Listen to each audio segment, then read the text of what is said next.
Hi, நல்லா கேட்டுங்க. இந்த பாருங்க, இவன் பண்ணுற அட்டகாசத்தை பாருங்க. சரியா? நல்லா சிக்கன் குழம்பு. சரியா? சிக்கன் குழம்பு இருந்ததை ஊற்றினேன். நல்லா பாருங்க, மீன் முட்டை நல்லா வெட்டுறது வந்து உள்ளே நுழையக்கூடாதுன்ற எப்படி வந்தோடனே சோறு போடு. ஆனால் நம்ம எது கேட்டாலும்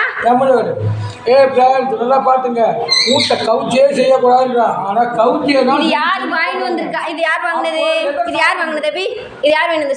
சொல்லுங்க சொல்லு. பாருங்க, கவுச்சியே செஞ்சு வச்சா நான் என்ன செய்யுது? அப்படிதான் சாப்பிட முடியும்.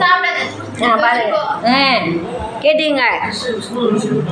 இவங்க இந்த பாருங்க, ஒன்னொருத்தவங்க இருக்காங்க. அவங்க வந்து தட்டில் சோறு போட்டு வரக்கூடாதுன்னு உடனே ஏண்டி எனக்கு வைக்கலன்னு கேட்பாங்க. வந்து இப்போதான் உள்ள நுழைஞ்சவொடனே வந்தவொடனே சோறு. தந்தா போய் இப்போ 6 மணிக்கு தான் போவார். 5 மணியா? இந்த இவங்க அடுத்த ஷிஃப்ட்டு. இன்னும் ஒரு ஐயா வரலங்க.